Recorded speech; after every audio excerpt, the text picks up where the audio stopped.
Raven's Veil is a dark fantasy horror anthology podcast that may contain explicit language and thematic elements not suitable for all audiences.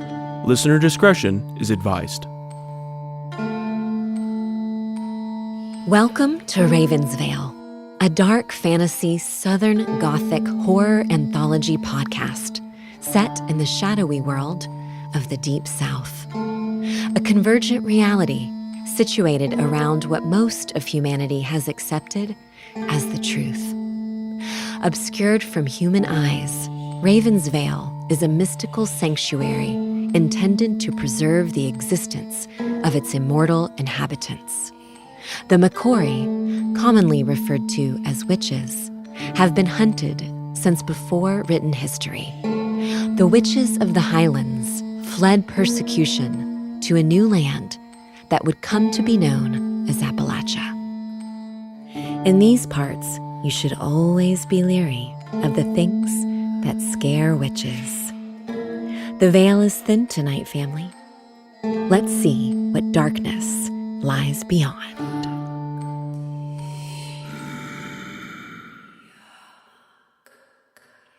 Well, hey there, family. I'm Jeryd Bolden-Greer, executive producer at the Raven's Veil Podcast Network. Today, we have a special, heartwarming announcement that fills our hearts with joy. On behalf of the entire cast and crew here at Raven's Veil, I am thrilled to extend our warmest congratulations to our incredibly talented sound designer and engineer, Nick Devan, and his wonderful wife, Emily, on the birth of their first child.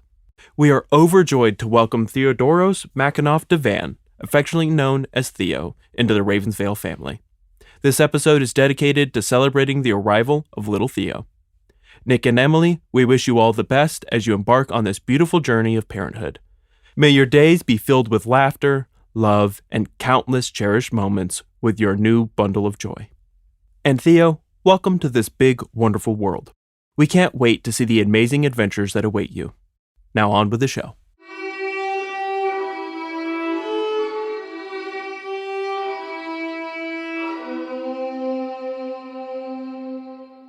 Well, hey there, family. It's been a right good minute since y'all been here listening to one of our stories. We wanted to thank y'all for your dedication to Raven's Veil. Now go ahead and get comfortable, because this one's going to put Miss Sibyl right in the thick of it. Let me see. If I recall properly, we left off just as Ruby Bea, Palmer, and Jude were returning to Raven's Veil. Yep, that's where we were. So settle down now, family, and listen up. It's going to be a strange journey ahead, and I know you can't wait to see what unfolds.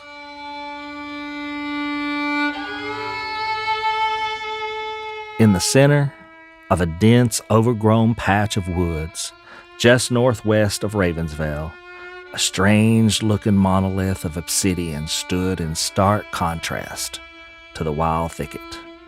The Nexus Stone, towering at an imposing 15 feet, was encircled by an earthen ring 20 feet in diameter and 3 feet high. Its glassy, smooth surface shimmered like liquid darkness, as if carved from the very essence of the void itself. Suddenly, a ripple disturbed the stony facade, and 3 familiar Macquarie emerged from the stone. Ruby Bea cast a grim look at her companions as the light of the Appalachian sky faded into darkness. In a worried but imposing manner, Aunt Ruby Bea instructed, "Jude Griogor, you'll be keeping a close eye on my little niece now, won't you? If you didn't catch what Nadira was saying, then I'll tell you straight. An ancient is potentially coming for Sibyl, and that's no good. First the demon, now this." Jude stared off into the direction of Ravensvale and murmured, his voice a soft echo in the still darkness of the woods around them. Ruby Bea, rest easy, my friend. Sibyl is as precious to me as if she were my own daughter. Even more so because she's the only hope we've got to figuring this whole thing out. It's my duty and honor to guard her against the shadows that want to put her light out. His voice barely more than a breath. Sibyl is safe in my care. For as long as the magic of the sun flows through me and I draw breath, no harm shall come to that girl. I'll fight to protect her until I am no more. I swear I'll keep her safe like she's my own. I'll talk to her about allowing me to put a locust spell on her in case something happens. I would also like the two of you to come to Thistle's Cape to help strengthen our wards, especially around the Sunfire Hall in Sibyl's and Petra's rooms. I never know where I'm gonna find them. They've become fast friends, those two. Consider it done. It'll be good to see Sibyl for a little while, Palmer promised, looking at Ruby Bea and anticipating her confirmation. You don't have to ask me twice. I was already thinking the same thing. Lord, we need to get back to Ravensvale. I'm gonna need some black salt, dragon's blood resin, hematite, sage, black tourmaline, mugwort. Oh my goodness, so much to do. Why didn't I think of this sooner? Each of the three glinted back to Ravensvale, materializing in the heart of Palmer's study. Jude, eager to return to Thistle's Keep without delay, bid his farewells and glinted back to Sunfire Hall.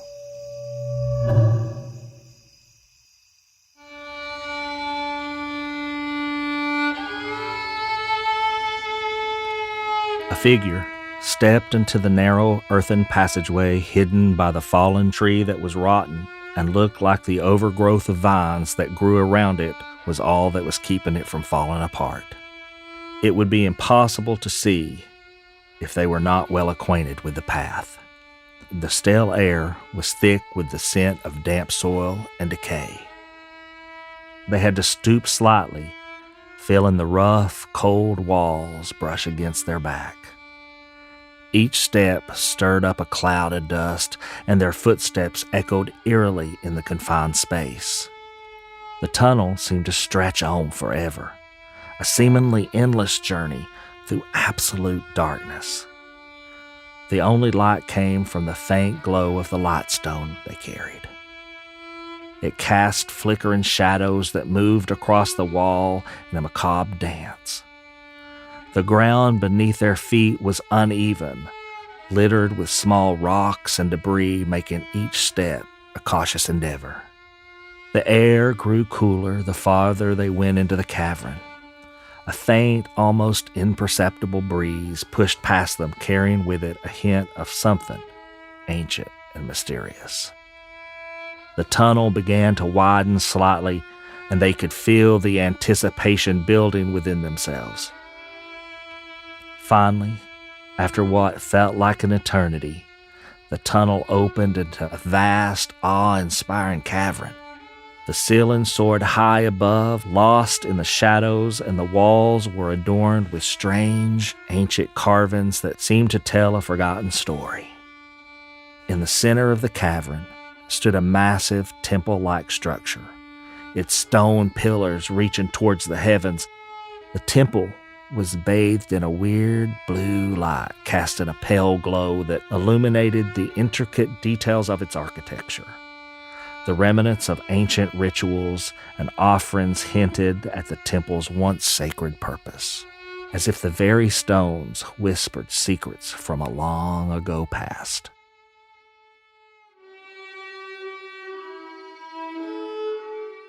Well, hey there, family. I'm Kristen Newby, the voice of Sibyl here at the Ravensvale podcast. At Ravensvale, we love telling you our story. That's why I'm excited to tell you about Appalachian Horror Fest 2024. Appalachian Horror Fest is an evening of music and storytelling themed around the macabre. The event will take place Saturday, October 12th, 2024 at Central Cinema in Knoxville, Tennessee from 5:30 until 9:30 p.m. Our hauntingly talented musicians will serenade you with eerie tunes that echo through the misty Appalachian foothills. Gather round as our master storytellers weave their blood-curdling tales. Legends of restless spirits, vengeful ghosts, and ancient curses will dance in your imagination. Tickets are on sale now at AppalachianHorrorFest.com/tickets. Oh, storytellers. If your words can raise goosebumps and summon sleeping spirits, step into the spotlight. Submit your spine-chilling tale at AppalachianHorrorFest.com/storytellers. Appalachian Horror Festival, where nightmares come to life. We hope to see you there.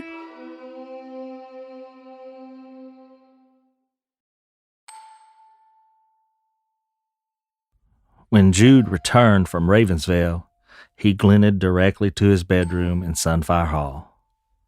The house was shrouded in darkness, the only sound his footsteps echoing through the empty corridors. He called out for Petra and Sibyl, but the silence that greeted him was deafening. As he wandered through the shadowy halls, memories of the past began to flood his mind. Unwanted memories of the times he had been here alone, the oppressive silence amplifying his sense of isolation. The house, once filled with laughter and light, now felt like a tomb, each room reminding him of his solitude. Being immortal had its advantages, but during the loneliest days of his life, Jude found himself mourning his eternal existence. The weight of endless time pressed heavily on his shoulders, and he often wondered if he had the strength to continue. The thought of an unending future, filled with nothing but the echoes of his past, was almost too much to bear. He paused in the doorway of the library, the place where he had spent countless hours lost in books, seeking solace in their pages. But tonight, even the comfort of his beloved stories could not chase away the darkness that clung to his heart. He sank into a chair, his mind in a whirl of memories and regrets. And for the first time in centuries, he allowed himself to weep. He pulled himself together and made his way toward the kitchen at the far end of the manor. As he approached, the comforting murmur of low voices reached his ears, a welcome contrast to the oppressive silence that had greeted him earlier. Entering the kitchen, he found Petra and Sibyl seated in front of the hearth where a roaring fire cast a warm golden glow across the room.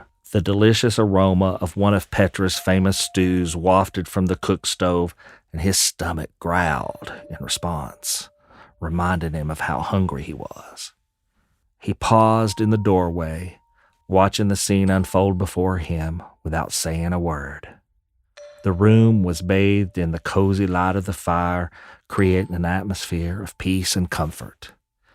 Petra and Sibyl sat on the floor, whispering and giggling softly so as to not wake the tiny smoky gray kitten that slept contentedly, nestled against Sibyl's leg next to the fire. Its small body rising and falling with each gentle breath. It didn't take much to see that the kitten was unique, a new and now cherished addition to their little family. Jude walked into the room and purposefully made a quiet noise so he didn't startle them. His face was pale and he looked exhausted. Sibyl noticed his expression and her smile faded. Uncle Jude, are you okay? You look so tired. She fumbled. I'm so sorry. I should have asked before bringing a cat into the house. I don't mean to cause any trouble. Confused, Jude stared blankly into the fire.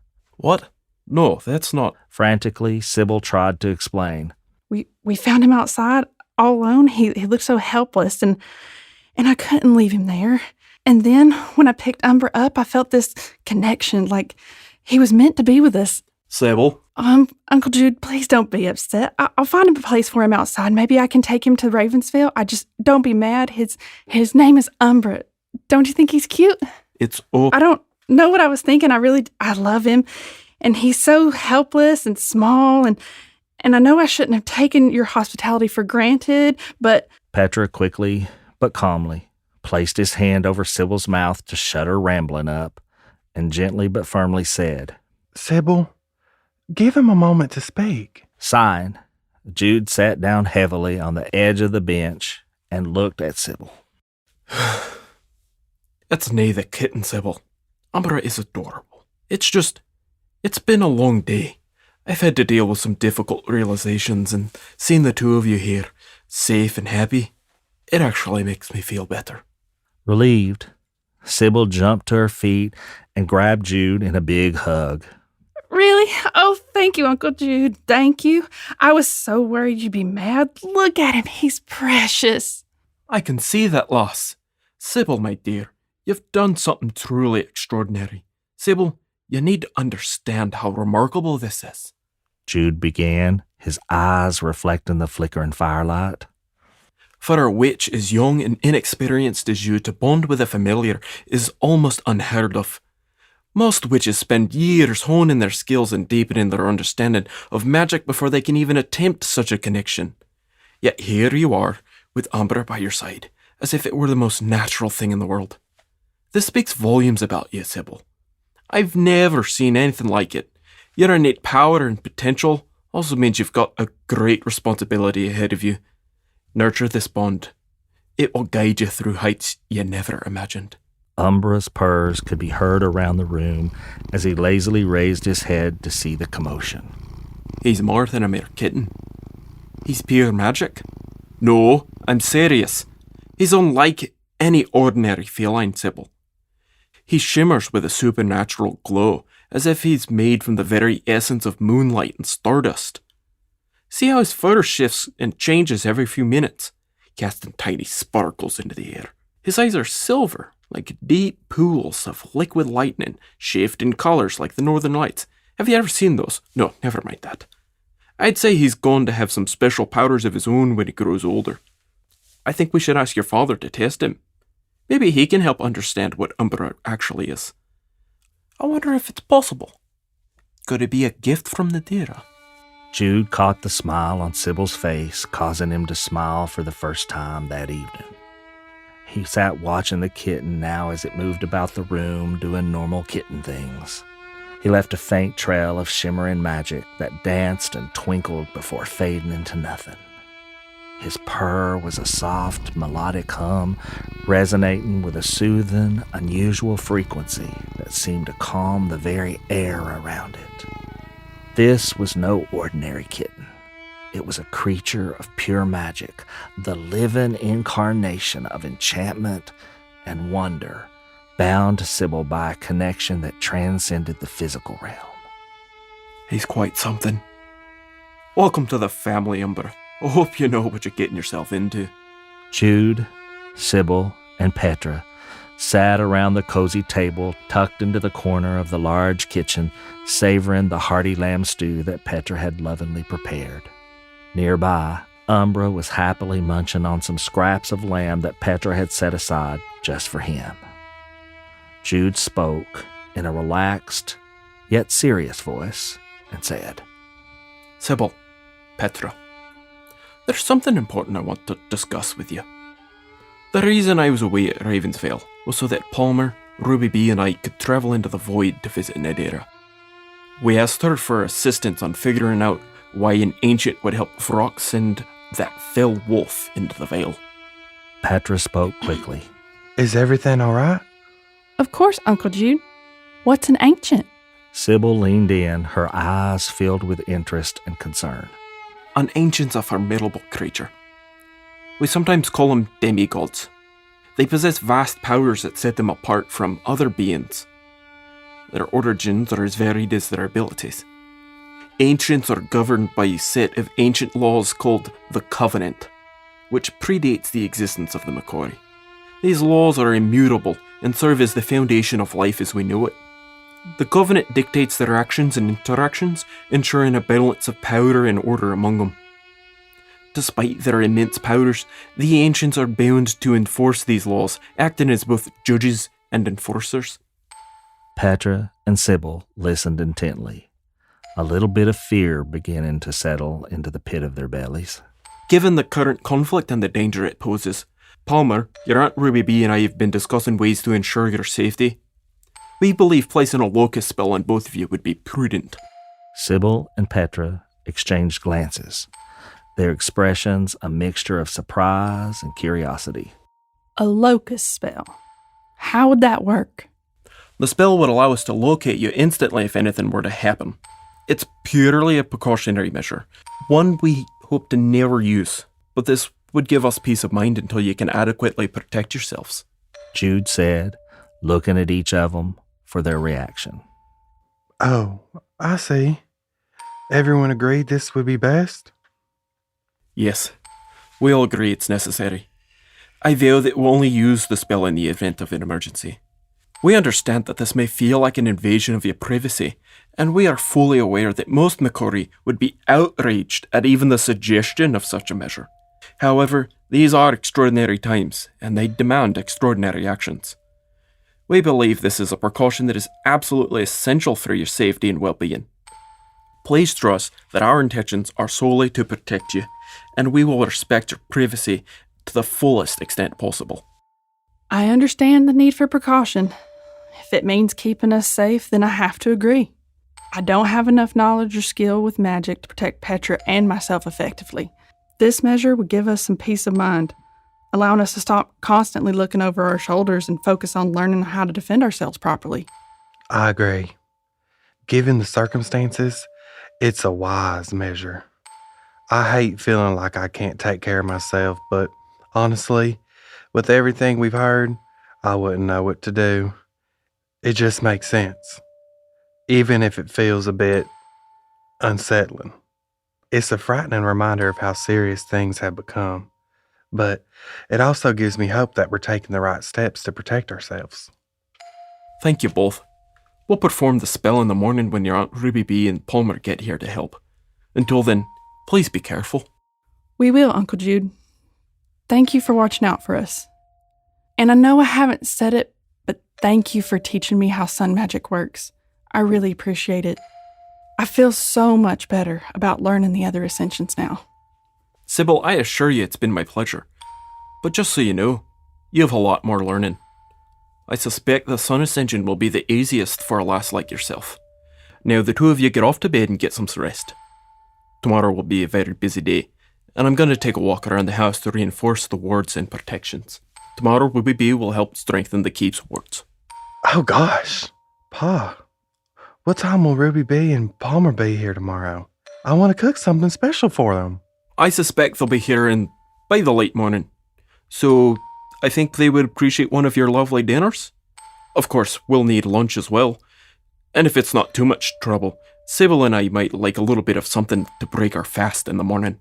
Up with the sun, remember?" As Sibyl and Petra made their way out of the kitchen and up the stairs to Sibyl's bedroom, Jude watched them with a sense of determination and protectiveness settling over him. He knew the road ahead was going to be fraught with danger, but with the locust spell in place, he knew he would feel a bit more at ease.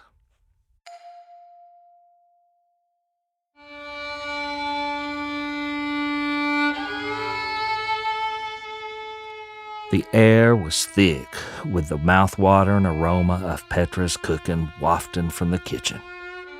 The morning light filtered through the tall windows, casting a warm glow on the ancient stone walls. As Sibyl groggily descended the stairs, freshly bathed and dressed, still shaking off the remnants of a restless night. It had been a sleepless night, filled with unpleasant dreams, and Petra reacting to every little noise he heard. When Sibyl came down the stairs, Jude was seated at the large wooden table in the great hall, his brow furrowed as he pored over a stack of papers. She spotted Jude and offered him a tired but warm smile. Good morning, Uncle Jude. She greeted, her voice still a bit groggy. "Good morning, Sibyl. I hope you managed to get more rest than poor Petra. Lad's looking puggled." Jude replied, looking up from his papers with a gentle smile. Before Sibyl could ask what that meant, Petra's cheerful voice called out from the kitchen. Papa, Sibyl, breakfast is ready. Come and get it while it's hot. Sibyl and Jude exchanged a glance, both grateful for the comforting normalcy of Petra's cooking. They made their way to the kitchen where Petra had laid out a hearty spread of freshly baked bread, scrambled eggs, and sizzling bacon. Umbra sat eagerly under the table, hoping for a few scraps. As they settled in for breakfast, the warmth of the food and the company provided a brief respite from the worries that had plagued them through the night. As they were finishing their breakfast, a knock echoed through the great hall, breaking the peaceful morning silence. Jude glanced up from his plate, his expression curious. He rose from his seat and made his way to the front door, the sound of his footsteps resonating against the stone floor. Sibyl and Petra, meanwhile, were busy tidying up the remains of breakfast. Sibyl skillfully used a handy spell Petra had taught her, causing the dishes to float and clean themselves in midair. They both chuckled as Umbra eagerly tried to catch some of the floating scraps, his tail wagging furiously. You're getting better at that spell, Petra remarked, smiling at Sibyl. Thanks, Petra. It's actually kind of fun. Sibyl replied, her eyes sparkling with amusement as she watched Umbra's antics. Jude reached the door and opened it, revealing a familiar figure standing on the threshold. The visitor's presence immediately shifted the atmosphere, adding a sense of turmoil to the morning.